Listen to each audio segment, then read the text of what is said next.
All right. Hey, we're here. Before we jump in today, I want to set the tone really clearly. You're not here today to be sold an annuity. You're here to finally understand what they actually do and what they don't do, and where people either get protected or get burned. Because let's be honest, most people only ever hear two kinds of stories, either the hype or the horror. Nobody hears the truth until it's often until it's just too late. So today is about clarity. Clarity around how annuities work right now, not 10 years ago. Clarity around which types are actually beneficial and which types people should avoid.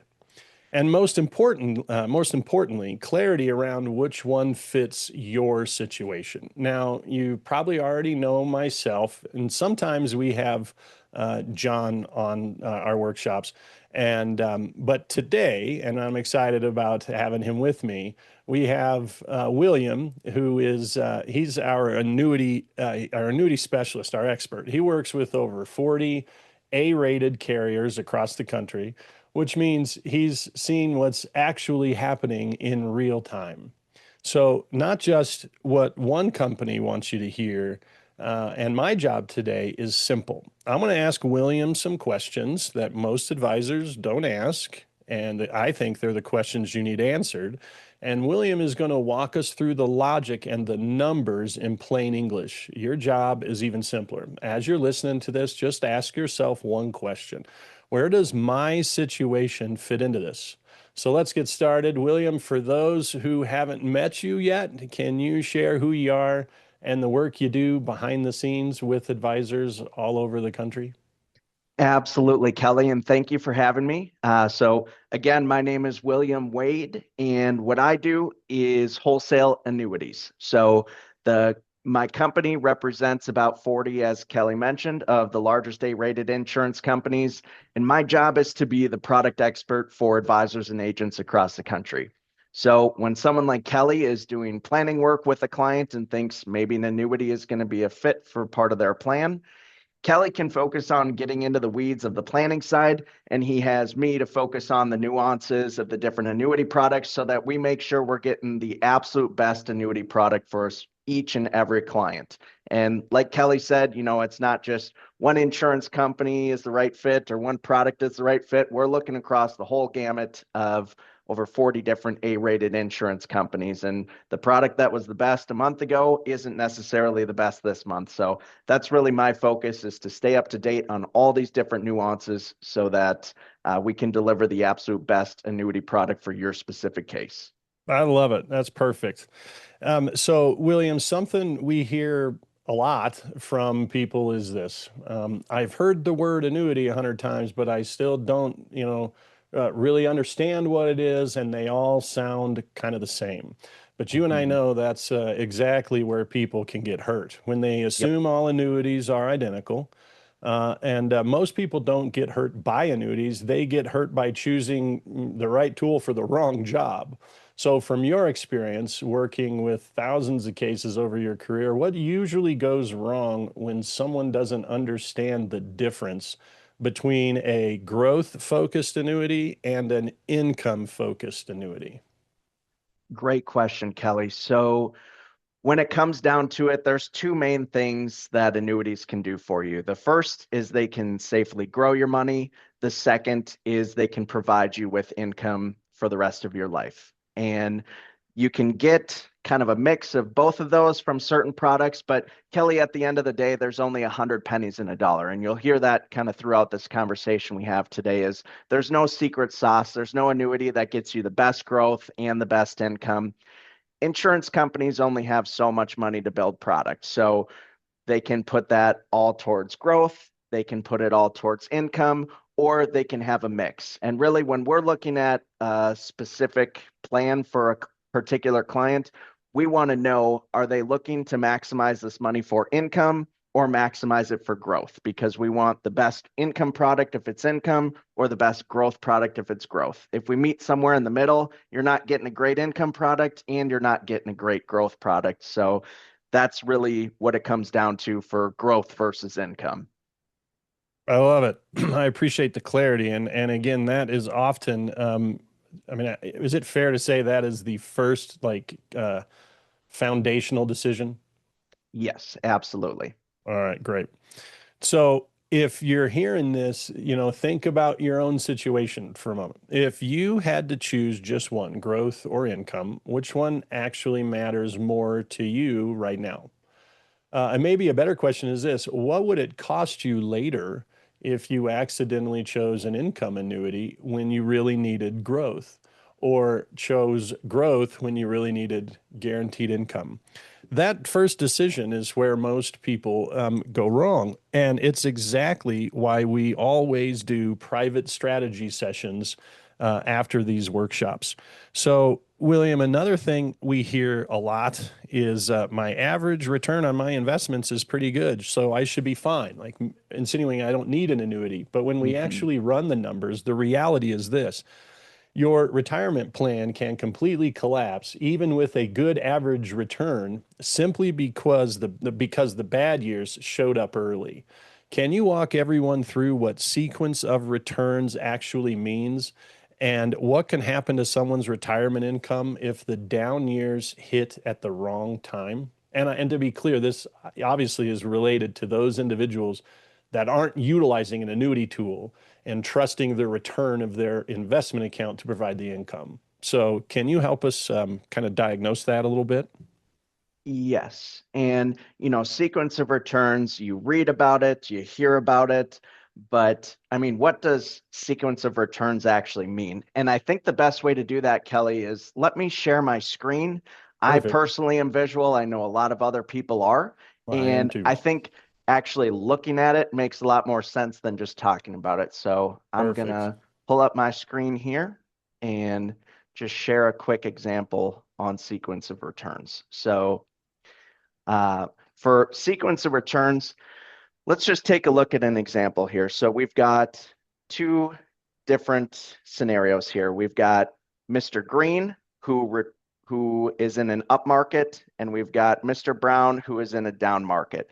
Now, what you'll see, like you said, Kelly, the average return on these is 6% for both of these. But what sequence of returns is in this case, we're just flipping the returns. So Mr. Green is getting good returns in the early years, 5%, 28%, 22%, versus Mr. Brown is going to get those at the end, 5%, 28%, 22%. And then as far as the bad returns go, for Mr. Green, those are at the end, negative 25, negative 14, negative 10. And for Mr. Brown, the negative 25, negative 14, and negative 10 are in the first 3 years. Now, as we see here, this is accumulation. So they're strictly growing their wealth. When that is the case, you're going up the mountain, Kelly, as you guys often talk about. It really doesn't matter if you're not taking any money out, taking distributions. That 6% average annual return we'll see in this case, even when the returns are flipped, they both started with $1 million at 65, and at 90, they both ended with 4,288,198. Now, where sequence of return comes into play is in the distribution phase. So when Mr. Green and Mr. Brown retire and they're planning on using their money for income to live off of in retirement, this is where sequence of returns actually does matter. And we'll see Mr. Green and Mr. Brown here. We've got the same returns. Mr. Green's got the good returns in the early years and the bad returns in the late years, whereas Mr. Brown starts with the bad returns in the early years and gets the good returns in the late years. Still the same 6% average return. But Kelly, in this case, distribution, or as you guys talk about coming down the mountain, that is where sequence of returns matters. And in this case, Mr. Green has good sequence of returns. So you'll see he starts taking out $50,000 every year. And out to his age 90, his $1 million grew to $2.5 million. And he took $50,000 of income out of his investment portfolio every year. Whereas Mr. Brown had poor sequence of returns, he got bad returns in the early years, and his $1 million that he started with and taking out that same 50,000 every year as Mr. Green. Well, in this case, Mr. Brown ran out of money at age 83 because he had poor sequence of returns. So he got bad returns in the early years, even though the averages are the same. that is the important piece with sequence of returns is in the distribution phase. So one of the things that we take a look at, and Kelly, you can get into some more detail on this, but for mitigating sequence of return risk, we sometimes take a look at a lifetime income annuity as a piece of a client's overall plan to help mitigate if they end up like Mr. Brown, where the market is poor in the first few years of retirement, being able to withstand and withhold with their financial plan some of these down years in the early years to make sure that they aren't running out of money at age 83. I I love the math. You know, for anybody who has attended our workshop that John and I do, we stay very conceptual, and it's awesome to dig into the math. And as you referenced, William, thanks for tying those in together. Mhm. We talk about this mountain analogy, and just like a mountain, the goal isn't just to get to the top of Mount Everest, because if you got to the top and died, you hit your goal. But the goal is to get up and get back down to live to tell about it. So financially, that analogy fits as you referenced. We have the ascent, which is accumulating money, which was that first slide that you showed, how Mr. Green and Mr. Brown, the rates of return, even if they were flipped, were irrelevant. They climbed up and accumulated the same amount of money and got to the top. But one of them in the descent phase, in the distribution phase, died on the mountain, basically. They ran out of money halfway or at some point coming down. And that's what we see financially. So I was working with this individual the other night. He has quite a bit of capital. And we had to segment his decisions. We had to choose different paths, his legacy, his income, his additional money, etc. Because there isn't any product that covers everything. Well, this is a perfect example. There's a difference between accumulation and then distribution. It is absolutely fine that people have accumulated the way that they have, and even in some of these tools that get them up. But when we start stepping into the distribution conversation, it's a different math. And what was so interesting, and I love this part of it, is the math is identical on the accumulation side, even with the returns flipped. But in a distribution phase, that math doesn't work out the same. So one can run out of money and one can still be sitting on 2.5 million with the exact same results. It's fascinating to me, and it just stresses why distribution is so important, and why we hold a separate workshop like today just for that. So imagine your own retirement for a second. If you stopped working and the market dropped 20 or 30% in those first few years, how long would your money really last? And more importantly, how much of your income today is fully insulated from that kind of early downturn? If you're not sure, that's usually the moment people realize they don't need more hypotheticals. They need clarity on their actual numbers. So, William, two of the biggest fears people have around annuities are taxes and fees. So they've heard things like you'll get hammered in taxes, or all annuities are packed with fees. Most of that Mhm. fear comes from advisors who don't really understand the products themselves. From your perspective, where do people misunderstand how taxes and fees actually work with annuities, and where do the real problems tend to show up? Great question, Kelly. So let's start with fees. That's a little bit more clear. Taxes, there's so much I could get into. I mean, we could hold a whole hour-long conversation just on Right? taxes, but we'll start with fees. So again, we talked about there's really two main things that annuities can do for you. They can safely grow your money, and they can provide you with a income for as long as you live. So starting with annuities for income, there's several different types. There's SPIAs, there's DIAs, and both of those, you put money in and the insurance company says, here's how much money we're going to pay you. SPIAs are starting income payments immediately. DIAs are deferring income payments for X number of years. And then there's also fixed indexed annuities with lifetime income riders, and there are also variable and buffered variable products with lifetime income riders. So for SPIAs and DIAs, it's going to be right in the contract of the insurance company says, okay, you give us $100,000 and we're going to pay you, for example, $7,000 a year starting immediately for as long as you live. And that is exactly what the contract states. There's no fees associated with that. The contract says we're giving you the 7,000 a year. You're going to get the 7,000 a year of income. And then taking a look at the lifetime income rider side of things on fixed indexed annuities, there's not going to be any fees other than that fee to receive lifetime income. That rider is added on to the product. Usually that fee is going to be right around 1% per year. But the great thing about that is you're paying for being able to receive that lifetime income even after all of the money you put in has been received as income. So Kelly, client puts in $100,000 at age 65, and the insurance company is paying them $8,000 a year of income. Well, we know that, year 13, year 14, they've got their $100,000 out in the form of income payments. They're in their late 70s at this point. The great thing about the lifetime income rider is even after the cash that they put in has been taken out as income, that lifetime income rider pays them each and every year for as long as they live after all that cash is gone. So you could put in hypothetically 100,000 and over a 30-year period of time, you might get 225,000 out in the form of income payments. So that's what you're paying for with that roughly 1% fee. And then on the variable side, variable annuities are going to have several different types of fees. They're going to have the lifetime income rider fee, which we already discussed, but they're also going to have fees for the sub accounts because you're actually investing in different types of mutual funds, investments. There's going to be fees for that.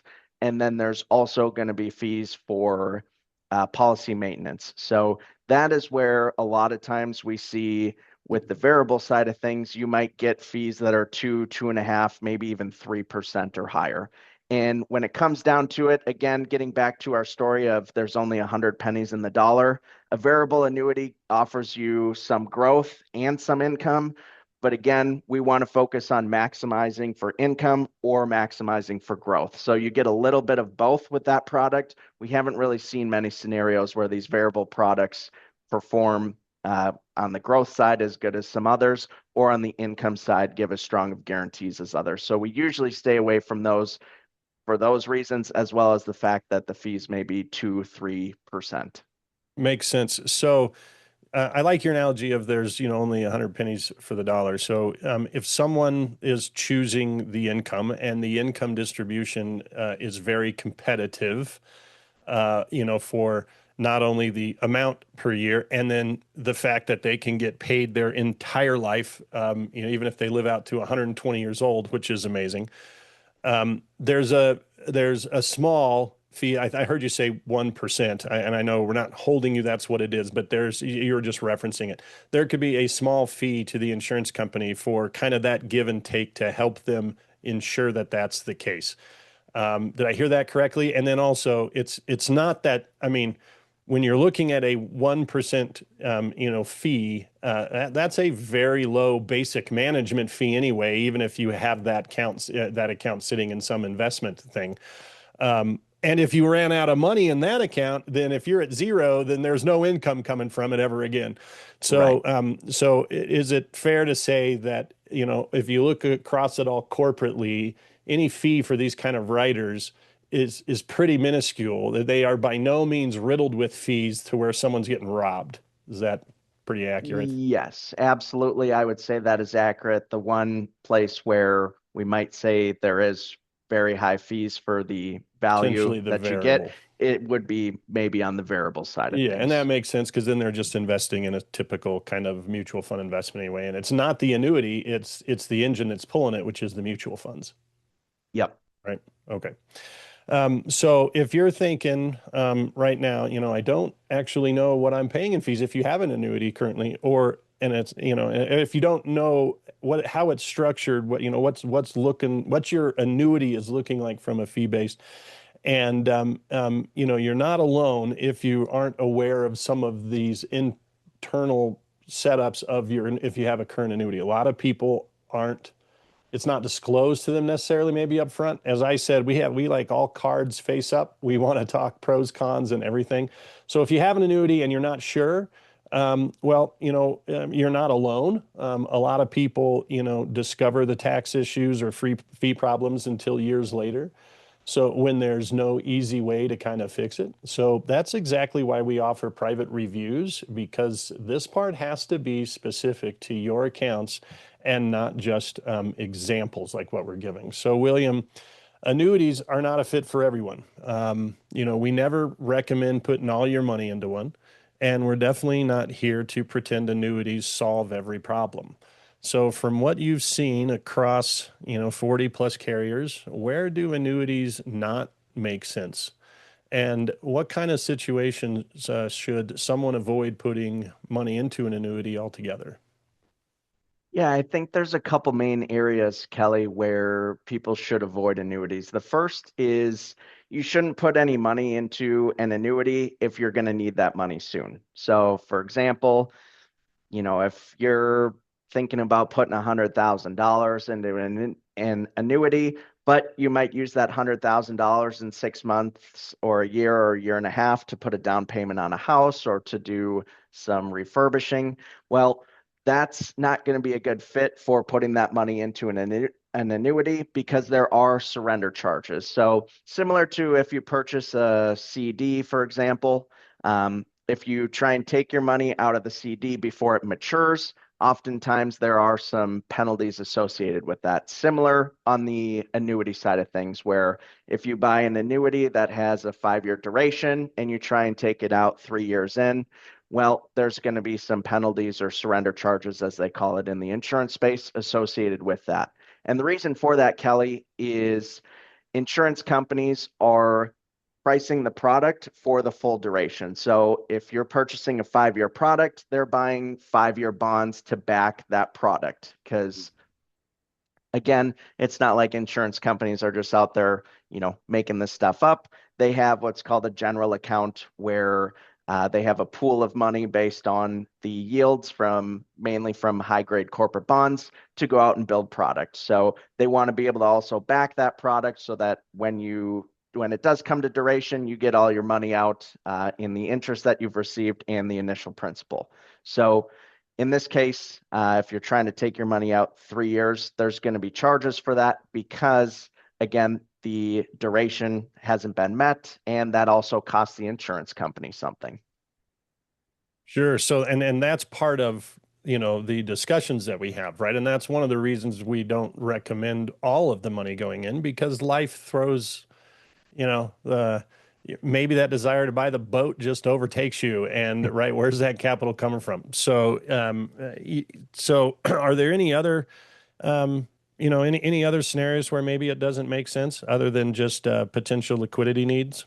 Yeah, absolutely. So I think the other piece of it would be on the income side. If somebody already has all of their income needs met in retirement, if they have Social Security coming in, they're lucky enough to have a pension, that really covers all of their expenses. Well, there's probably not a need to get more income if you already have all your income needs met. And if you're not worried about your money in the market going up, going down based on volatility, well, then that's probably a case where an annuity isn't a good fit for you. Now, on the flip side of that, if you maybe want to peel off part of the money that you have in investments and get it into something that will safely grow your money, that's where that could be a fit, even if all your income needs are met. And again, that would be on the growth side of things. We wouldn't be looking at an income annuity. If all your income needs are met, that's where we would be looking at a growth focused annuity.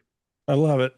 And it's not a need product. You don't need it. It's a want product, right? Mhm. So you may want the income protection coming down the mountain, and not have to worry about returns and what's going on in the marketplace because you've completely got that covered. You might have all that income with, as you mentioned, pension and Social Security. So you're not needing, you're not wanting an income kind of structure, but maybe you want safe growth and you don't want to have to worry about the market performance, just like the income individual. And you just want that account to continue to grow your pile overall. You can deal with what you're going to, what you do with it later on, but you don't want to have to worry, oh my gosh, the market took an 18% haircut. So maybe a growth annuity in that. But if you have all those things figured out and you don't mind it, then yeah, then or you have liquidity needs, then annuities, just aren't necessarily fit. I appreciate that clarification. So if oops, hold on one second. Um, hold on, I've got to uh if you could, I'm having a little tech issue here real quick. So I'm not hearing myself. I know I'm talking, but could you give me just a minute? If you want to ad lib, we're live, everybody. We're always live. So We there's, are live. hold on. Let me just try something. Okay. I think I got it back. Yep. I can hear us. So if you're listening and thinking, I might need this money in the next year or two, or I already have all the guaranteed income I need, then an annuity might not be the best fit, and that's completely okay. One reason people trust us is because we're honest. When someone isn't appropriate, that's the entire point of the strategy session to determine what fits and what doesn't. I refer to it again, as I said, all cards up, right? We want the pros, the cons. We want to ensure that it's understandable and it fits your situation. So, William, this is where people often, usually have kind of their biggest aha moment. You recently reviewed a case where a client thought she was in a great annuity for, her income values she thought looked good, but once you ran the numbers, the reality was quite different. Can you walk us through that case and explain what changed when you compared her existing annuity to what's available in today's interest environment? Absolutely, Kelly. And this is another one where I'd like to share my screen Yes, because do it it. helps for just being able to have a better understanding of the particular case that I reviewed. So let me share my screen here. So this was an interesting one. At first look, this is a part of an annual statement for this client's annuity. At first glance, Kelly, I mean, you see the cash value is about 700,000 and the income value is almost 900,000. You'd think, okay, the income value is way higher than the cash value. This thing's doing awesome. And it's not to say that it wasn't, but it was purchased about 7, 8 years ago, and interest rates were significantly lower back then than they are now. So what we took a look at is moving that cash value to a new annuity. What would that look like? And again, we run income grid, so we're looking at all the different carriers, all the different products. I won't bore anybody with the details here, I want to but put you on pause real quick. I think it's very important. So pin right where you are. We and anything we do with William, we are not owned by any entity, none. So completely independent. None of these companies here, control whether we use them or not, or decisions that we make. And we always and only work with the A-rated ones. So you'll see a lot here, and even these B pluses, they're fabulous companies, but we only work with the A-rated. So I just wanted to make sure I added that there isn't any big entity that is pushing us. We remain independent, and we always will. So anyway, go ahead. absolutely, Kelly. And to your point there, we'll see, there was a carrier that would pay this client about 80,000 a year of income when she wanted to start income at 65. But we actually recommended A-rated carrier in this case that would pay her about 72,000 a year of income. So we're always looking at the whole market. But again, this is something that she may own for 30 years. She's only 62, 63 years old. So we're always looking for highly rated carriers in this case. And so getting back to taking a look at her existing annuity and comparing that to what was on the open market. Let me just get all this stuff uh, out there. So this was her existing annuity, and we wanted to take a look at income when she could first start it. This particular product, you couldn't start the income rider until you waited 10 years. So we took a look at starting that after her 10th year. She would be at that point 63 years old. So The income account, we were growing at 1.8% per year. That was 150% of what the current fixed interest rate was. And so in this case, when she was 63, she could get about $46,000 a year of income based on some modest returns, 150% of what the fixed rate offered. And then that'll increase every year based on returns as well. We always want to give the existing annuity the benefit of the doubt. So we're still growing that income payment by 150% of that fixed rate. But she was pretty adamant, Kelly, that she was going to retire when she was 65 and she wouldn't need any of this money until then because all it was going to do is make her pay more taxes. So we took a look at taking income from this product at age 65. And what a lot of people don't realize is number of these older annuities, the payout factor is the same if they're 63 years old in this case, like she was, or if she waited till 65. This one was banded every 10 years. So the payout on the income account was the same if she was 60 years old or 69 years old or anywhere in between. So really, in this case, what we found, Kelly, is she'd just be giving up 2 years worth of income payments of about $46,000. So call it giving up $92,000 of income to wait until she's 65, because that income payment was going to be the same at age 65, whether she started it at 63 or waited till 65. Yeah, And so there's so, no reason not to take those first 2 years. I mean, even yes. just take it anyway, because otherwise that's 46 one year, 46 another year that just she doesn't get. So might as well. But she didn't know that. Right. And that's where we always want to take a look at how do we maximize the existing annuity and then also look at the particular plan, the client's focus, and look at the open market options. So in this case, looking at the existing annuity, if she wanted to maximize the existing annuity, she would want to start taking income at 63. The total income received out to her age 90 would be 1.65 million versus waiting until she's 65. She would get over $100,000 less total income, and the internal rate of return is almost a full percent lower. But again, Kelly, she was planning to work until she's 65, didn't need the income in the interim. So we took a look at the open market, and again, that product that we saw earlier on the full grid would pay her $72,000 a year of income starting at 65. Now, one thing to note, this is static income. It does not have the opportunity to increase like her existing annuity does. But Kelly, I'll ask you, would you rather know that you're getting $72,000 a year for life of income at 65, or would you like to start with 47,000 at 65 and have it grow? Yeah, that's a substantial difference. I mean, there's obviously my guess would be maybe, maybe not. Maybe there's a crossover at some point, but I don't think there was in this case. But yeah, Yeah, I mean that's $25,000. That's a lot of money. yeah, it is a lot of extra income from the new annuity. And the reason for that, Kelly, is like we said, interest rates were significantly lower when she purchased this existing annuity versus where interest rates are at today.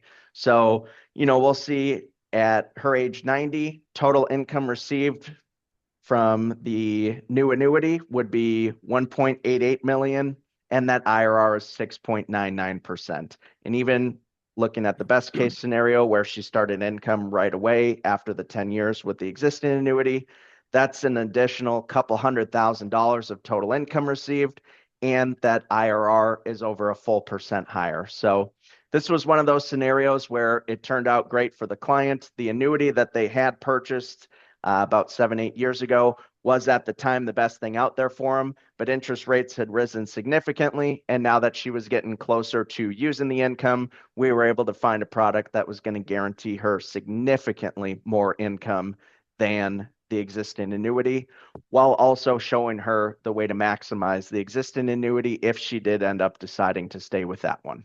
I love it. I love it. That's so great. And that's the importance of a review.